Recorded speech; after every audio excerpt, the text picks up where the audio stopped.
Hi, everyone. Welcome to Working Remotely. My name is Mickey Stanley. I work in PR for Zoho, and I am thrilled to have Ivana Taylor here, who is a small business influencer, and she is the founder of DIYMarketers. Thank you for being here, Ivana. Hey, Mickey. Hey, everybody. This is like this new thing now. Everyone gets to see what everybody's house looks like. I know, it's very exciting. I love your setup back there, all the I love paintings. your setup. I'm loving that brass fixture with the mirror. You're like really, really contemporary, and I'm very, very traditional. So you can Yes, like really see I a think lot they about a person complement each based on other their very background. nicely. Yeah. So thank you for being here, and I'm just going to sort of jump in and start asking you your tips for remote work. And I guess the first question is, how long have you been working from home, working remotely? This will make your eyes pop because you were probably in diapers.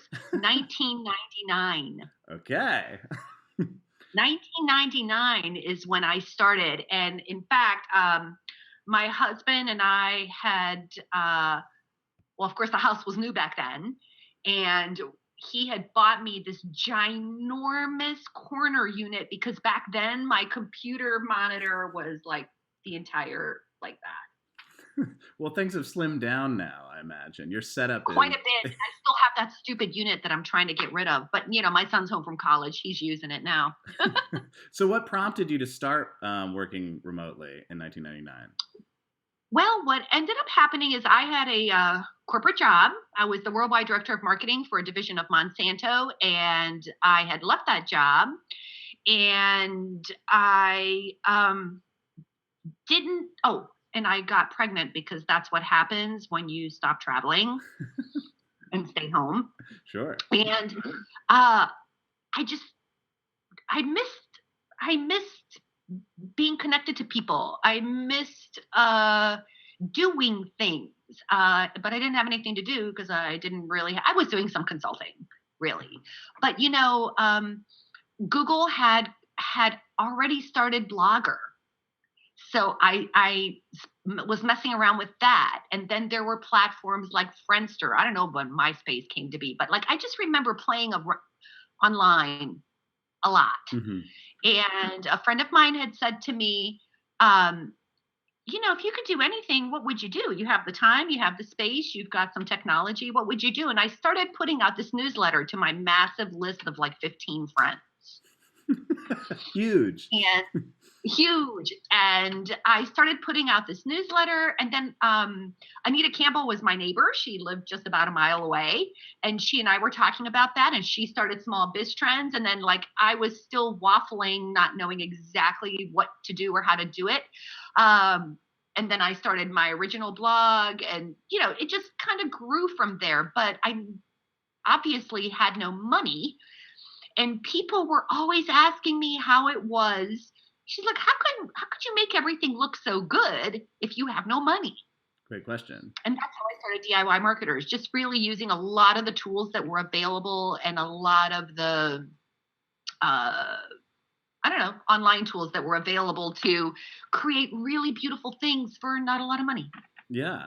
Well, I imagine you've seen a lot change as far as what those tools can do. And I'm wondering, just in a time like this where it can be, people are working remotely maybe for the first time. And I'd love to get your advice for people that are just starting out and how they can sort of create a routine or as someone who's experienced, how they can best handle working remotely for the first time. Mickey, I was on a call this morning with some friends. I'm on a morning call every morning, and quite a few we have some of us work from home, but some of us work in offices. And one of the things that I noticed is a friend of mine had shared, two of them had shared how absolutely stressful it is, overwhelming. Some businesses don't lend themselves to working from home very easily. Let's say like banking, insurance. These are businesses that are doing transactions. They have secure systems. My husband is working from home. So there's this idea when you're in a corporation and let's say a small medium business, right? So you do have infrastructure, you have employees, maybe you have a server and you've got all these little drives and all the files are in these drives. And now you have to connect and you have to share documents and there's so much to do. I'm noticing a lot of stress. Yeah. So the first thing that I would say to everyone is like, just take a breath. It's going to be okay. Take a breath. And there's, you have a Wi-Fi connection. We're going to start there. Right. So then just start like one little thing at a time. When I started all those years ago, 20 some years ago, there was like only email. Yeah. So just recognize that you're being asked to go from 0 to 100 very quickly. And that really isn't reasonable. So, start small, start with your email, right? Make sure you can log in and make sure you can get email. Little bits like that. I'd say the next thing you need to do is find a way to communicate people through some type of messaging. You're going to need it might be your phone to begin. You might start there, but eventually you're going to need to do some messaging. Right. And if you are working with people from the same company, well, of course, we'll be talking about remotely, which has all the collaboration tools in it, but there's, I guess my message is start with one thing at a time. Email, then messaging, maybe then some video conferencing, don't try to just do it all at once. I just don't think that's reasonable. And I do think we'll be doing this for a little while. Yeah. So you have time. Yeah, you have time to build up your skill set. Yeah, but just don't, and can I just say, ask for help. There's tons of folks out there who do this all day long, and I've already written up how to get on a conference call, all these different things. Well, there's lots of free tools. So beyond the actual work that needs to get done in a given day, how important do you think it is to just stay connected, sort of essentially network, and keep communications up with clients and with people that you work with? I'm really glad you brought this up.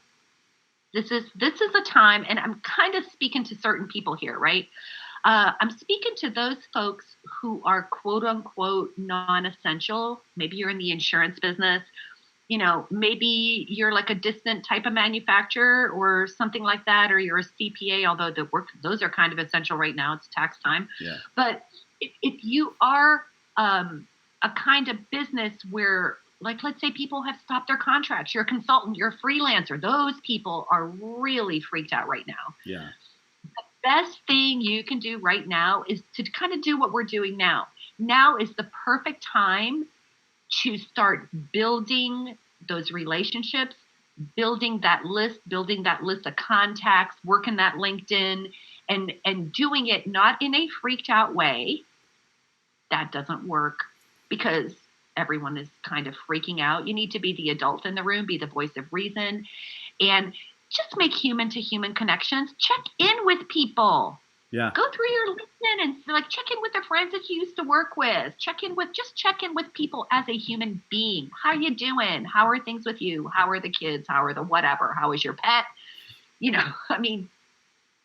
But make that human connection and keep in that conversation. Ask people what's missing for them that could really make a difference. You might be able to provide that, or maybe they might be able to provide that for you. But now is the perfect time. We were just talking about how I just saw on my Facebook stream, thoughts and prayers to the guys, to the married men who said, I will get to it when I have more time. So now is the perfect time. We've all got lots of time on our hands. Yeah, even I, who is constantly working from home, and a lot of my projects are virtual or dependent on clients per se, found myself with some free time because the routine has shifted. And I think that's another important tip. Notice, okay, I am on video today, but there's a lot of joking around going on about people wearing their day pajamas and their night pajamas. I will tell you that doesn't work. It just doesn't work. Maybe it works for some people, but I'm going to tell you the best advice I can give is run your routine. Every morning I get up, I put myself together. It doesn't matter that I'm in front of a screen Yeah. or whatever, but I do put myself together. There's something that happens when you dress and you go to your place. And this is corporate headquarters. And this is, this is where I do recordings, right? And I have like little spaces for things. Yeah. Morning writing at the kitchen table, video conference calls here, it's like a little Pavlovian response. So try to recreate what works for you. Sure. And from, let's say you're a small business, from the company's perspective, if you have a few employees and you had up until recently not really supported remote work, what are some ways that you can make virtual collaboration work from the company perspective? Well, this is the important thing. It's sort of, I think the kind of call that we're having and the conversation we're having really is for the business owner or for the executive of that company. Mm-hmm. Like I said, I heard a lot of fear from employees who are not used to working remotely. So having a plan in place and making a choice about what you're going to do, pick a platform. Like, you decide, how do you want to do it? What do you want to be your video conferencing platform? How are you going to collaborate on documents? And I think and the big benefit is going to be, you're going to save a lot of time. Do you know, Mickey, that even when I have clients who are close by, I will sometimes do a video conference call because it's more productive. Yeah. Like, you and I would have been, if we were in the room together, we would be sitting there talking about, well, we can't talk about sports, but maybe we'd be talking about Netflix or something like that, right? Yeah, for a while. I've been doing quite a bit of that. Yeah, right. So but when you get on a video conference call, when you start working remotely, what a business owner is going to realize is that you're suddenly reclaiming a lot of time. This is, in essence, this is an opportunity to identify cost-saving opportunities that you may not have considered. I heard a TED Talk the other day, and this is terrible.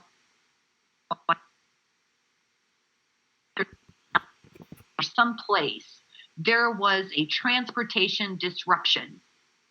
Okay, maybe there was a strike, maybe the trains were broken. I don't know. Doesn't matter. Transportation disruption. And people had to get to work some different way. Mm-hmm. They had to take a different route. They couldn't take the train or like whatever. Interesting thing was, people found alternate ways to get to work. And then when they surveyed those people later, guess what they discovered? A lot of those people felt that the alternative was actually better than what they were doing. Yeah, I think that has, that works for, remote work in general, which is this. I was in a conversation the other day, but this could be the gateway to kind of digital transformation for businesses that have previously not done it this way. And even though the situation is obviously not the ideal situation to launch that project, it may end up being the starting point for a lot of companies that move towards these tools. I hope it is. I'm astonished at how many companies, for example, Mickey, still send Word documents back and forth with edits. Yeah.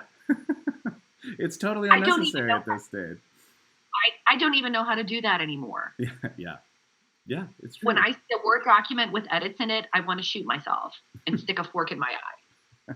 Lick a doorknob. Yeah. I think that's the new thing. So I wanted to ask you, while we still have a few minutes here, about your specific setup over there. So if you had one word to describe your work from home environment, what would that be? I know it may not seem that way to you, but I would definitely say cozy. Now, one of the things that, I happen to work from I have a 15-inch MacBook Pro, and this is my workhorse. It goes everywhere. I have some smaller ones, but this is my workhorse. Mm-hmm. I like it because I can move it from room to room, and it's really easy. I travel with it. Like right now, because everyone looks better when things are a little bit higher, it's stacked up on a bunch of books. It's not pretty, but it's functional. Sometimes when I'm thinking or learning, I will sit on that couch over there. See how those pillows looks very cozy. Very cozy. I will sit on, and so I move around quite a bit, but I have learned that I have certain places for certain things. So my kitchen table is, I land there in the morning, right? Mm-hmm. And I'm drinking coffee, and that's where the writing happens. So I've conditioned myself to write there. Okay. And then research might happen and learning happens on the couch, so, but just sort of like pay attention to, create your work environment so that you condition yourself that when you are there, that's what you're doing. Yeah. And of course, for a lot of people who have kids at home, I know this is a big deal. My son's in college, so he's actually in my original office because he's taking classes. But for folks who have little kids, I know that can be really tough. You might want to actually pick a room. So when he was little, I was up in that office where I could close the door, and that was time to work. Yeah. And then last question, can you give us a few of your must-haves for your home office? Must-haves. Can I just tell you, it's like super simple, right? You're going to need a laptop. You're going to need some Wi-Fi, mm-hmm. right? Of course, a phone. You already got that. A printer. Some people may not have printers. You may need to print. So, snap one up. They'll deliver it to you. Staples is delivering for free these days. So if you need a printer, get one. Get a Wi-Fi printer. My printer is actually upstairs. So as you can see, this is it, Mickey. I had MSNBC call me bunches of years ago, mm-hmm. and they're like, "We want to send a camera crew to your office." Come on over. I'm like, I would love to have you here. The only problem is it would not make for a good web TV. As much as I would, because I think they're like, well, how do you get all this done? I'm like, well, I have a virtual team. Mm-hmm. So back to, you must have tools. You must have a set of tools that everyone's going to be using together. Okay, like this is the role of the business owner. You got to agree on a set of tools. Everyone's going to be using them, and the first one that I would pick, and let's, I don't know if we want to be talking about remotely, but like, hello, I just told my friend, like, Zoho's giving remotely free. So check it out. That is helpful. Choose one tool. All your stuff is going to be in there. Yeah. And then I guess I would say the first thing you would end up doing is maybe use the meeting so that you can share a screen, so you can teach people how to do things, so that you can say, here, of course, then there's the inside of remotely, there's that assist option. That means whoever it is that knows how to do something can get online and take over a screen. Here, let me set this up for you. That type of thing. So I can see doing meetings first, then starting with the assist so that you can get everyone up and running, right? And you can collaborate with the documents. There's a drive where you can put all your documents. The only thing I'm a little confused about is, like, what is it that people do if you have a drive? Yeah. You know what I'm saying? A lot of my clients have like servers and stuff, and these are small people with like 5 employees. So I don't know what your advice would there be, but definitely get everyone on the same page with the tools that you're going to be using. That's more than I have. Yeah. I don't even have that, Mickey, because I work with different people outside my organization. So like some people like Google, some people like Skype, some people like, different things. So I have everything. Yeah. And like you're saying, you can pretty much get that done with a laptop, a computer, a phone. A laptop, a printer, a phone. I think people make it harder than it is. Yeah. Just know that you can do this. Yeah. I think that's great advice. Well, I think that's all the time we have, but I wanted to thank you, Ivana, for sharing your tips and for taking the time with us today.